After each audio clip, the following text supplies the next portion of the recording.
The monitors screamed in harmony, a chorus of mechanical panic that filled Seoul National University Hospital's intensive care unit at 2:47 a.m. Park Mi-Sook's body convulsed once, then went still. Kim Jae-Hyun stood frozen 3 feet from his mother's bed. His hands that had broken bones and signed death warrants without trembling, now shook like leaves in a winter storm. "We're losing her," the lead physician barked, but his voice sounded underwater, distant, unreal. Park Mi-Sook's eyes fluttered open.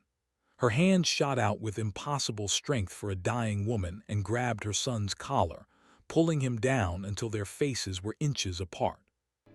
"Bring 그녀를 her to me now," 얘기하고. she whispered, blood flecking her lips, "or I'll die with this regret."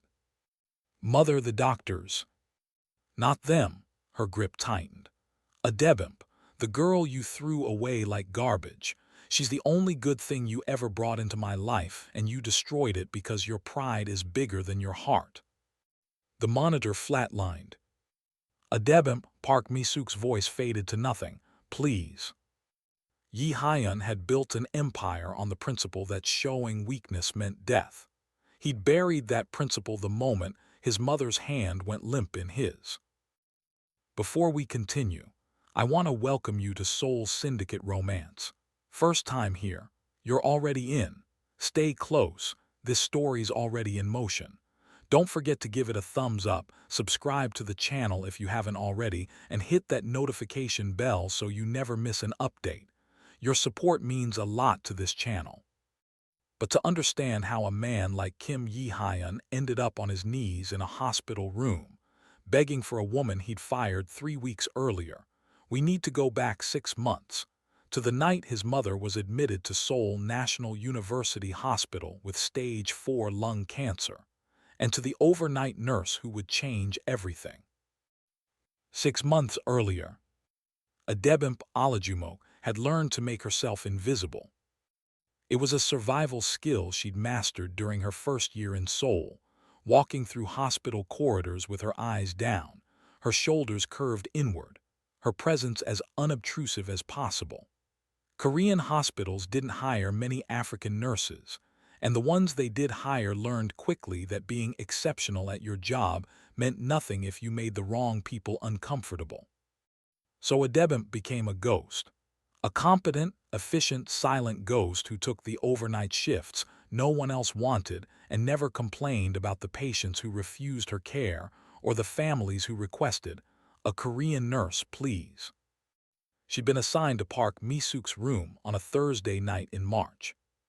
The patient file told her everything she needed to know medically. 62-year-old woman, stage 4 adenocarcinoma, 6 months if she was lucky, 3 if she wasn't. No other family listed except one emergency contact, Kim Jae-Hyun's son.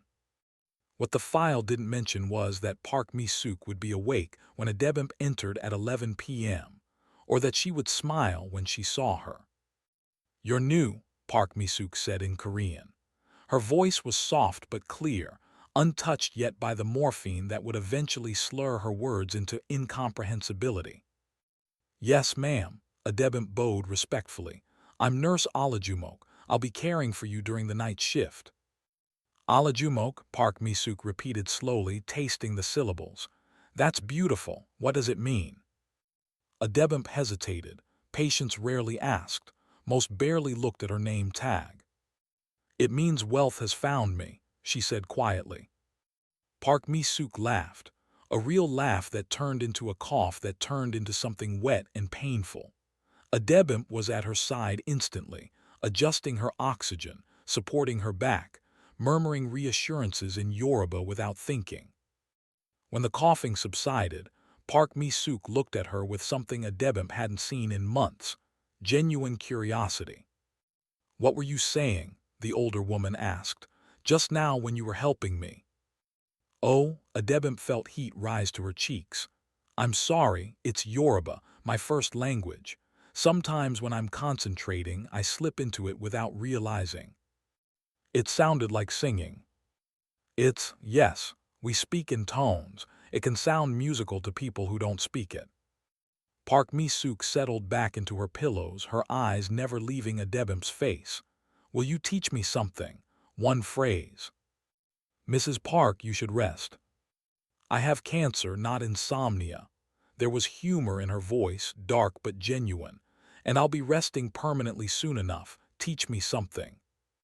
So Adebimpe taught her "Iku ise," which meant "thank you for your hard work." Park Mi-Sook practiced it 17 times, getting the tones wrong in delightfully determined ways, until she finally landed on something close enough that Adebimpe couldn't help but smile. "Better?" Park Mi-Sook asked. "Much better." "Good, now tell me about Nigeria. I've never been." They talked until 3 a.m. about Lagos traffic and Seoul subways, about jollof rice and kimchi, about the things people everywhere worried about when they couldn't sleep. Their children, their regrets, their wasted time. When Park Mi-Sook finally drifted off, Adebimpe sat in the chair by her bed and updated the patient chart with trembling hands. She'd broken protocol. Personal conversations with patients were discouraged, especially ones that lasted 4 hours. But Park Mi-Sook had looked so alone in that bed, and Adebimpe knew what loneliness felt like. She didn't expect it to happen again. But it did. Every night for a week, Park Mi-Sook was awake when Adebimpe started her shift. Every night they talked. Park Mi-Sook asked questions about Yoruba culture, about Adebimpe's family in Lagos, about why she'd chosen nursing, and listened to the answers like they mattered. On the 8th night, Park Mi-Sook asked the question Adebimpe had been dreading. "You've been taking care of me for a week, and my son hasn't visited once, has he?" Adebimpe checked the IV line unnecessarily, avoiding eye contact. "Family visits are private. I wouldn't know." "Yes, you would. You're here 12 hours a day, you'd know." Park Mi-Sook's voice held no accusation, only weariness. "He's busy. He runs several businesses, important ones." The way she said "businesses" made Adebimpe's nursing instincts prickle with unease. But she'd learned not to ask questions about patients' families, especially wealthy ones who could afford private rooms in Seoul's best hospital. "I'm sure he cares very much," Adebimpe said diplomatically. "He does, in his way."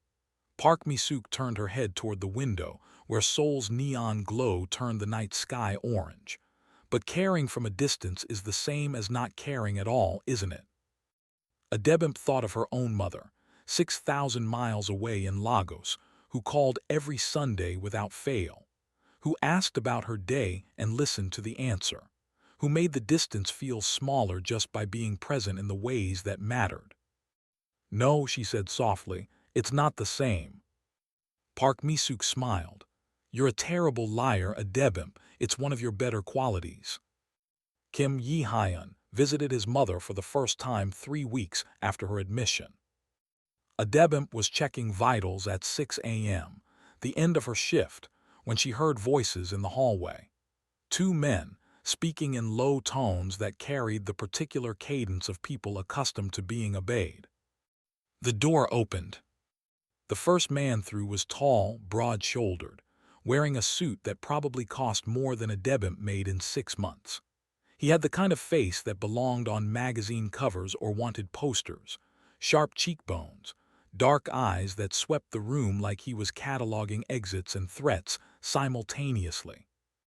The second man was shorter, stockier, with a scar running from his left ear to his jaw. He stayed by the door, his hand resting casually near his hip in a way that made Adebimpe think of the gun check security did at the hospital entrance.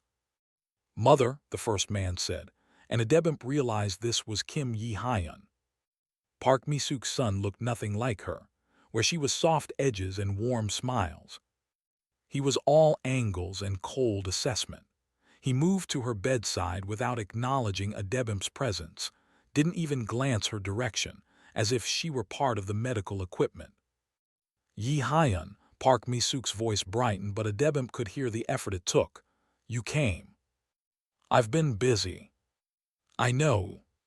He stood there, hands in his pockets, looking at his mother like she was a problem that required solving rather than a person who needed comfort.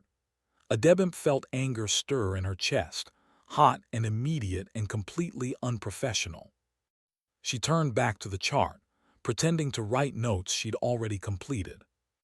"How are you feeling?" Jae-Hyun asked. "Dying," Park Mi-Sook said lightly, "but slowly. The doctors say I might make it to September if I'm lucky." "That's good." "Is it?" The question hung in the air, unanswered. Adebimpe could feel the tension thickening, something unspoken and painful passing between mother and son. "I should go," Jae-Hyun said after a moment. "I have a meeting at 8. "Of course," Park Mi-Sook's smile didn't reach her eyes. "Thank you for stopping by." He was halfway to the door when Park Mi-Sook spoke again. "Jae-Hyun." He stopped but didn't turn around. "The nurse who's been taking care of me. Adebimpe, she's wonderful. You should thank her before you go." Now Jae-Hyun did turn. His eyes found Adebimpe for the first time, and she felt the weight of his gaze like a physical thing, assessing, dismissive, already moving on. "I'm sure she's just doing her job," he said. Then he was gone, his bodyguard trailing behind him, leaving nothing but the faint smell of expensive cologne and the hollowness that comes from being seen and simultaneously erased. Park Mi-Sook stared at the closed door for a long moment. "I'm sorry," she said quietly. "He's not usually so rude." Adebimpe wanted to say that she didn't care, that she was used to it, that his opinion of her meant nothing. But Park Mi-Sook looked so sad that she found herself saying something true instead. "He seems like a man with a lot on his mind." "He's a man who's forgotten how to be a son," Park Mi-Sook corrected gently. "But I haven't given up on him yet." Over the next 3 months, Adebimpe watched Kim Jae-Hyun visit his mother exactly 4 more times. Each visit lasted less than 20 minutes. Each time, he stood at a distance, his phone in his hand, his attention fractured between the dying woman in the bed and whatever empire he was running outside the hospital walls. Each time, Park Mi-Sook's face would light up when he entered and dim when he left. And each time after he was gone, Adebimpe would stay an extra hour past the end of her shift, not because it was required, but because Park Mi-Sook needed someone to stay, someone to hold her hand, someone to tell her she wasn't dying alone. They developed rituals. Adebimpe would bring her phone and play Yoruba music, soft, melodic songs that filled the sterile hospital room with something alive and warm. Park Mi-Sook would close her eyes and listen, sometimes humming along to melodies she couldn't possibly know. Adebimpe taught her Yoruba phrases. Park Mi-Sook taught her Korean ones. They laughed at each other's terrible pronunciation and bonded over the absurdity of trying to learn languages while one of them was dying. "Why nursing?" Park Mi-Sook asked one night in June, when the morphine made her brave enough to ask the questions she'd been holding back. "You're smart enough to be a doctor." Adebimpe considered lying, then decided Park Mi-Sook deserved the truth. "My father died when I was 16, she said. "Malaria. Simple, preventable, but we lived too far from the hospital and by the time we got him there it was too late." She adjusted Park Mi-Sook's pillow, her hands steady even as her voice wavered. The nurse who held his hand in those final hours, she didn't have to do that. She could have just monitored his vitals and moved on, but she stayed. She sang to him. She made him feel less alone. "And you wanted to be like her." "I wanted to be her, for someone else's father, someone else's mother." Adebimpe met Park Mi-Sook's eyes. "I wanted to be the person who stays." Park Mi-Sook reached for her hand, her grip weak but insistent. "Adebimpe." "Yes." "You are." Kim Jae-Hyun arrived at the hospital at 11 p.m. on a Tuesday, hours outside his usual visiting pattern, which immediately set off alarms in Adebimpe's mind. She was sitting in the chair beside Park Mi-Sook's bed, reading aloud from a collection of Yoruba folktales. Park Mi-Sook's favorite was the story of the tortoise who outsmarted the other animals. She said it reminded her of her youth, when she'd been clever and quick instead of just tired. The door opened without warning. Yi-hyun stood in the doorway, his suit rumpled, his eyes bloodshot. He looked like he'd been drinking or hadn't slept or both. Behind him, the bodyguard with the scar, Park Sung-min, Adebimpe had learned from the other nurses, hovered like a shadow. "What are you doing?" Yi-hyun's voice was low but sharp. Adebimpe stood quickly, clutching the book to her chest. Your mother asked me to." "My mother is supposed to be resting, not being entertained by the staff." Park Mi-Sook's eyes opened. "Yi-hyun, don't." "Mother, you need your rest." He crossed the room in 3 strides, his attention fixed on Adebimpe. "You, out now." Adebimpe bowed quickly, too quickly, her body responding to the threat in his voice even as her mind rebelled against the injustice of it. "Yes, sir. I apologize." Yi-hyun, Park Mi-Sook's voice, weakened by months of illness, still carried enough force to stop him mid-step. "She's done nothing wrong. She's overstepping. This is a hospital, not a social club. She's been here for me every single night while you've been busy running your—" Park Mi-Sook coughed, a wet, rattling sound that made both Yi-hyun and Adebimpe move toward her simultaneously. Adebimpe reached her first. She adjusted the oxygen, checked the monitors, supported Park Mi-Sook's back with practiced efficiency while murmuring reassurances, half in Korean, half in Yoruba, the words blending into something that transcended language. When the coughing subsided, Park Mi-Sook was crying. "I'm sorry," she whispered to Adebimpe, not to her son. "I'm so sorry he's like this."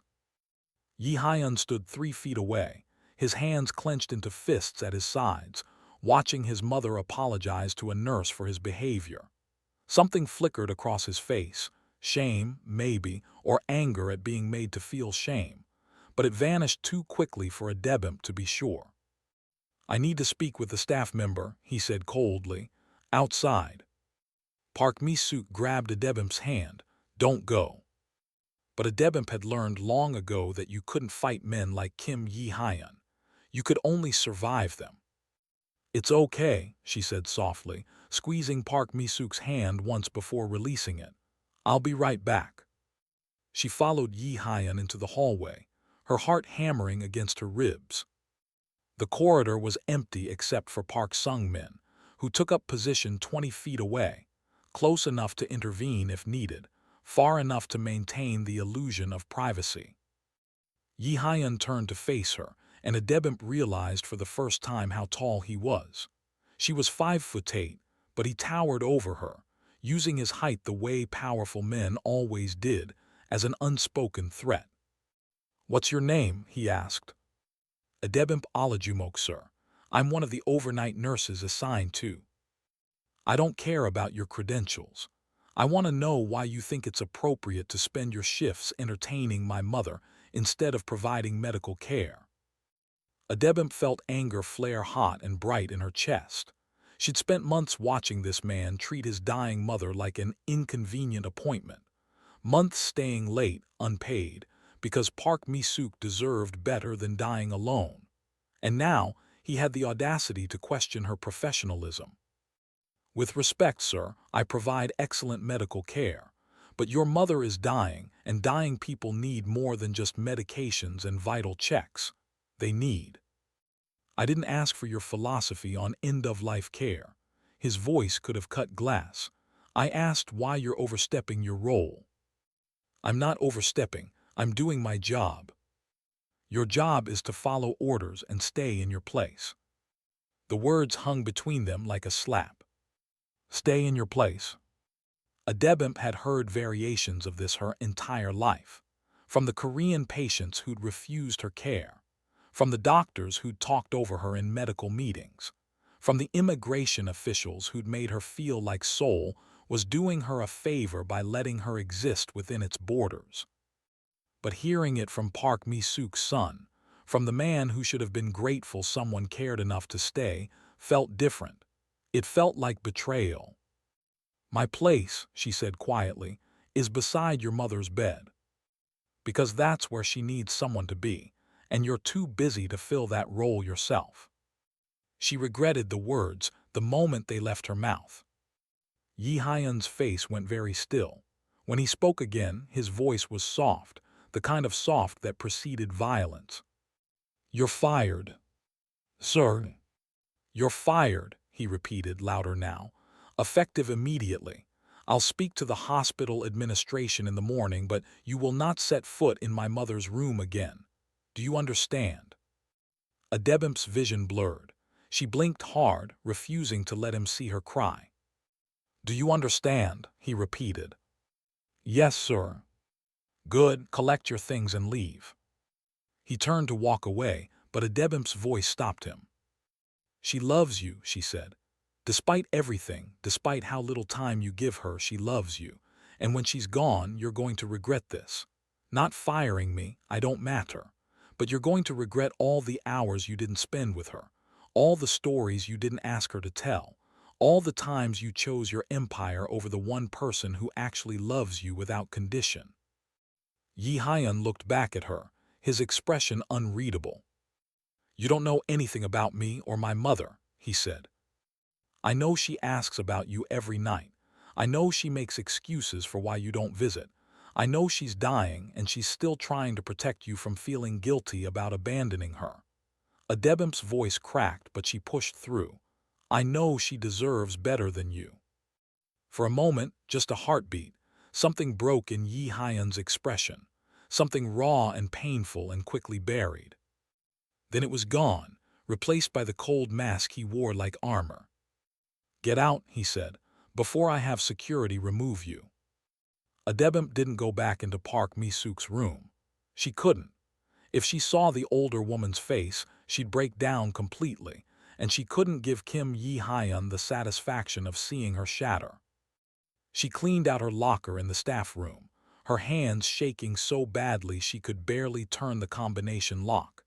The other nurses whispered in corners, their eyes tracking her movements with a mixture of pity and relief that it wasn't them. By midnight, she was on the subway heading back to her tiny apartment in Itaewon, staring at her reflection in the dark window, and wondering how she was going to explain to her mother that she'd been fired from the best nursing job she'd ever had. Her phone buzzed. A text from her supervisor, "Exit interview tomorrow 9 a.m. Please confirm receipt." She confirmed, then opened her banking app to calculate how long she could survive on her savings while looking for new work. 3 months, maybe 4 if she was careful. The subway rattled through the tunnel, carrying her further from Seoul National University Hospital, further from Park Mi-Sook, further from the woman who'd become more family in 6 months than most people found in a lifetime. Adebimpe closed her eyes and let herself cry. Park Mi-Sook stopped eating on September 8th. She didn't make an announcement about it. She simply turned her head away when the nurses brought meal trays, her lips pressed into a thin line that communicated everything words couldn't. By September 12th, the doctors were using words like rapid decline and days, not weeks. By September 15th, they'd moved her to the ICU. Kim Jae-Hyun visited every day now, a sudden reversal that would have been touching if it weren't so obviously fueled by guilt rather than love. He sat beside her bed, his phone silenced for once, his hand hovering near hers but never quite touching. Park Mi-Sook barely acknowledged his presence. "Mother," he'd say, and she'd turn her face toward the window. "I'm here," he'd say, and she'd close her eyes. The nurses whispered about it during shift changes. The son who'd ignored his mother for months was finally paying attention, and she'd stopped caring. There was poetry in it, they said, tragic poetry. On September 17th at 2:47 a.m., Park Mi-Sook's body began the final surrender. Yi-Hyun had been asleep in the chair beside her bed, restless, uncomfortable sleep punctuated by nightmares he couldn't remember upon waking. The sound of the monitor's changing rhythm pulled him back to consciousness. Medical staff flooded the room within seconds. Doctors barking orders, nurses moving with choreographed efficiency, machines screaming their warnings into the antiseptic air. "We're losing her," someone said. Yi-hyun stood, his body moving on autopilot, backing away from the bed to give them room to work. His mind felt disconnected from his body, floating somewhere above the scene, watching himself watch his mother die. Then her eyes opened. Through the crowd of medical personnel, through the chaos of saving her life, Park Mi-Sook's gaze found her son. Her hand shot out, impossibly strong for a woman who'd spent 3 weeks refusing food, and grabbed his collar. The medical team stepped back instinctively. "Bring her to me now," Park Mi-Sook whispered. Blood flecked her lips, "or I'll die with this regret." "Mother, the doctors." "Not them." Her grip tightened, pulling him closer. "Adebimpe, the girl you threw away like garbage. She's the only good thing you ever brought into my life, and you destroyed it because your pride is bigger than your heart." The monitor flatlined. "Get back." A doctor pushed Yi-hyun aside, starting compressions. "Adebimpe," Park Mi-Sook's voice was fatting, each word costing her something irreplaceable. "Please, bring her back. I need to say goodbye." 30 seconds of compressions, a shock from the defibrillator, another 30 seconds. Park Mi-Sook's heartbeat stuttered back to life, weak, irregular, temporary. "She's stable," the doctor said, "for now, but I'd estimate less than an hour, Mr. Kim. You should prepare yourself." Yi-hyun stood in the center of the room, surrounded by medical equipment, and dying mother and the weight of a choice he'd never thought he'd have to make. His mother's final wish wasn't to see him. It was to see a Nigerian nurse he'd fired 3 weeks ago for the crime of making him feel inadequate. He pulled out his phone and dialed Park Sung-min. "I need you to find someone," he said. "Right now, I don't care what it takes." Park Sung-min located Adebimpe within 15 minutes. She was at Incheon International Airport, checked in for a flight to Lagos departing at 5:15 a.m. According to the information Sung-min's contact at airport security had provided, she'd already passed through customs and was waiting at the gate. Yi-hyun checked his watch, 3:08 a.m. He had 67 minutes to convince a woman who hated him to come back to the hospital, to say goodbye to his dying mother. "Get the car," he told Sung-min, "and tell them at the hospital to keep my mother alive until I get back." Sung-min's expression didn't change. He'd worked for Yi-hyun long enough to know that impossible orders were just orders that required creative solutions, but his tone was gentle when he spoke. "Boss," the doctors said. "I don't care what they said, keep her alive." Incheon International Airport at 3 a.m. was a strange purgatory of fluorescent lights and sleepless travelers. Yi-hyun moved through security with the kind of confidence that came from having enough money to make rules bend, his credentials bypassing the normal checkpoints. Gate 142 was at the far end of Terminal 2. He found Adebimpe sitting alone near the window, her carry-on bag at her feet, staring out at the runway where planes took off into the pre-dawn darkness. She looked smaller than he remembered, tired, like someone who'd spent 3 weeks rebuilding a life that had been shattered without warning. Yi-hyun stopped 10 feet away, suddenly uncertain.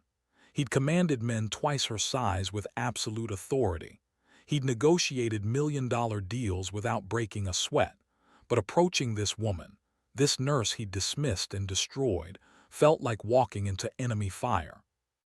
"Adebimpe," he said.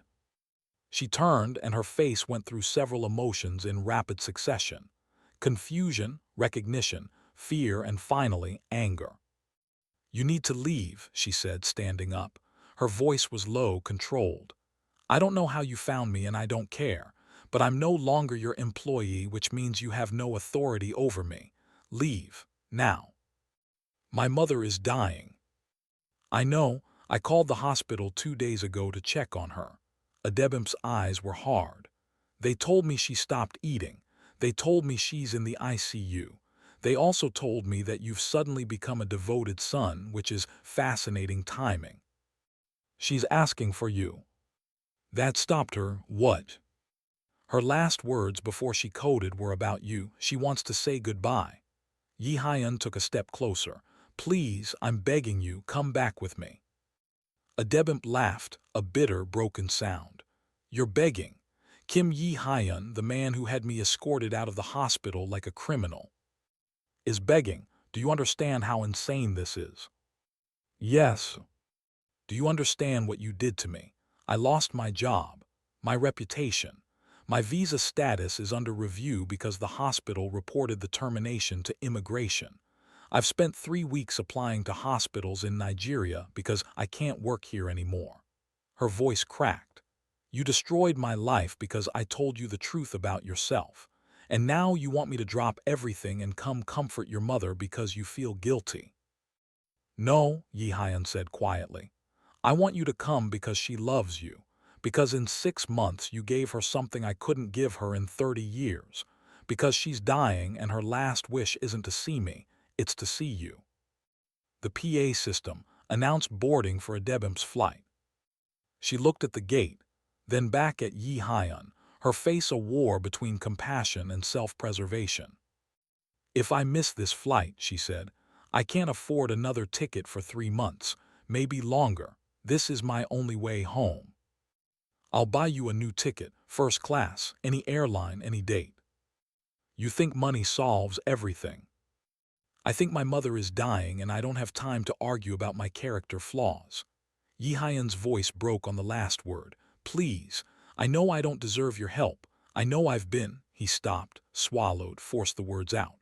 I know I've been cruel, to you and to her, but she deserves better than dying without saying goodbye to the person who actually made her happy. The final boarding call echoed through the terminal. Adebimpe closed her eyes. When she opened them again, they were wet with unshed tears. I'm doing this for her, she said. Not for you, do you understand? This changes nothing between us. I understand. And you're buying me that plane ticket, first class, tomorrow morning. Done. She grabbed her bag and followed him toward the exit, walking fast enough that he had to lengthen his stride to keep up. How much time do we have? She asked. Yi-hyun checked his phone. 43 minutes, maybe less. Then stop talking and drive faster.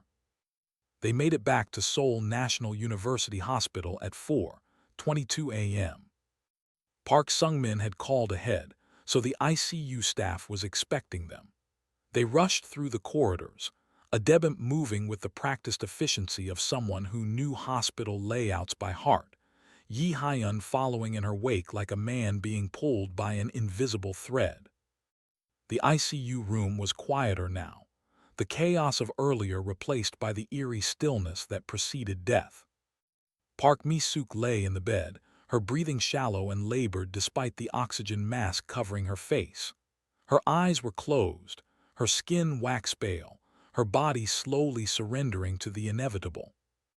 Adebimpe stopped in the doorway, her hand flying to her mouth. Mrs. Park, she whispered.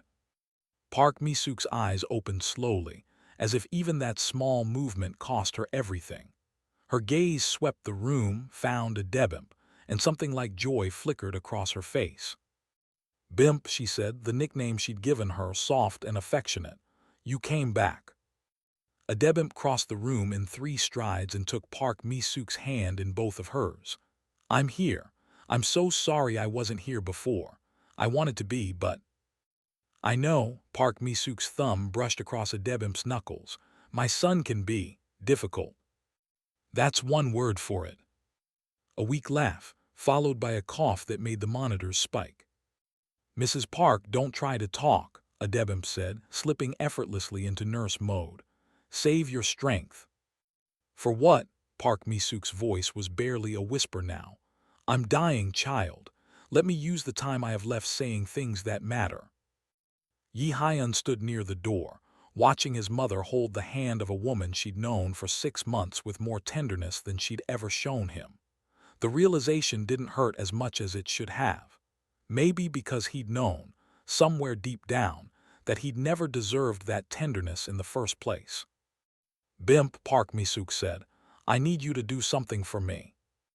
Anything. Promise me you'll forgive my son. Adebimpe's face went very still. Mrs. Park. Promise me. Not today, maybe not for years, but eventually. He's broken, Bimp. His father made him that way, made him think that power and cruelty were the same thing, that showing love was weakness. Her breathing grew more labored. But he can change. He brought you here, didn't he?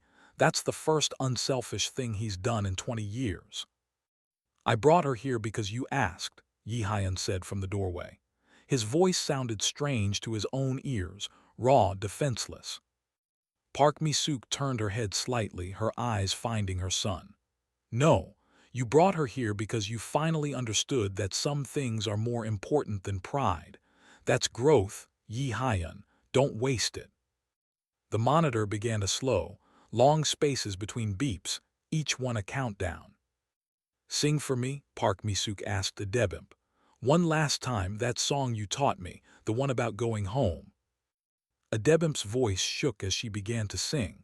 A Yoruba lullaby about a river that carried souls home, about mothers waiting on the other side, about peace that came after suffering.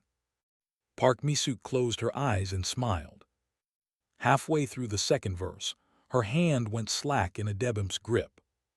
The monitor flatlined at 4:41 a.m. The flight to Lagos left at 10 a.m. on a Thursday.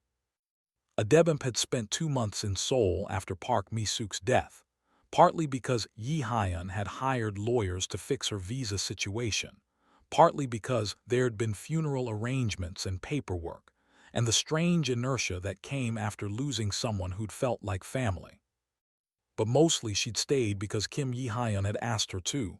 Not demanded, not commanded, asked. I need to understand something, he'd said the day after the funeral. They were sitting in a cafe near the hospital, nursing cold coffees neither of them were drinking. How did you do it? How did you make her happy when I couldn't? I listened to her, Adebimpe said simply. I treated her like a person instead of a responsibility. That's it. That's everything. He'd been quiet for a long time after that. Now, Adebimpe stood in Incheon International Airport's first-class lounge, courtesy of the ticket Yi-Hyun had promised her, watching the sunrise paint the runways gold. She heard footsteps behind her. I thought you weren't coming, she said without turning around. I wasn't sure you'd want me to. Yi-Hyun's reflection appeared in the window beside hers, but I needed to give you this before you left. He held out an envelope. Adebimpe took it, her fingers brushing his briefly, an accidental contact that made them both flinch. Inside was a letter, handwritten in Korean and English. Park Mi-Sook's handwriting, unmistakable and precise. To Adebimpe.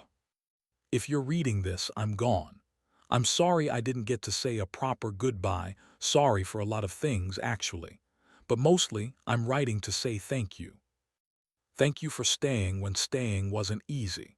Thank you for seeing me as something more than a dying woman. Thank you for teaching me Yoruba and laughing at my terrible pronunciation and making my last month something bearable. I asked Yi-Hyun to give you this after I'm gone because I need you to know something. You changed his life. You probably don't believe me. He's not an easy man to like, let alone forgive. But watching him bring you to the hospital that night, seeing him choose humility over pride, that's the son I always knew he could be. Give him time. Give yourself time. Maybe your paths will cross again. Maybe they won't. Either way, you taught him something invaluable, that power means nothing if you don't have someone to share your humanity with. Take care of yourself, Bimp. Lagos is lucky to get you back. With love, Park Mi-Sook. Adebimpe read the letter twice, then folded it carefully and tucked it back into the envelope. When she looked up, Yi-Hyun was watching her with an expression she couldn't quite name. She wrote this 3 weeks before she died, he said. She knew she was running out of time, so she started writing letters. There's one for me too. Want to know what it says? Only if you want to tell me. It says that I spent 30 years trying to become someone worthy of fear, and in the process, I forgot how to become someone worthy of love. He smiled, a sad, broken thing. She was right, about everything. The PA system announced boarding for Adebimpe's flight. I should go, she said. Wait.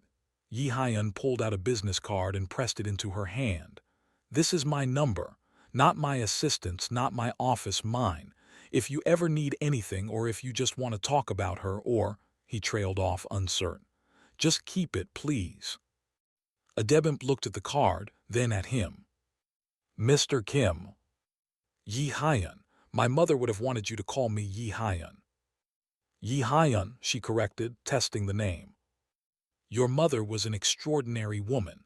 I'm glad I got to know her. She loved you, he said simply. More than she loved me, I think, and she was right too. That's not. It is, and I'm okay with it. He stepped back, giving her space to leave. Travel safe, Adebimpe, and thank you for coming back that night, for giving her the goodbye she deserved. Adebimpe nodded, not trusting herself to speak without crying. She made it halfway to the gate before turning back. Yi-hyun was still standing there, watching her go. Hey, she called out. He looked up. Your mother was right about something else too, Adebimpe said. About you being able to change. I saw it that night.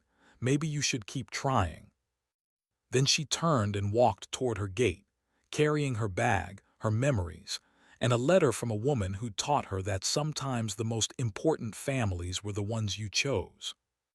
Behind her, Kim Jae-Hyun stood alone in the terminal, holding his mother's business card and wondering if redemption was something you earned all at once or piece by piece, over years of trying to become the person someone believed you could be.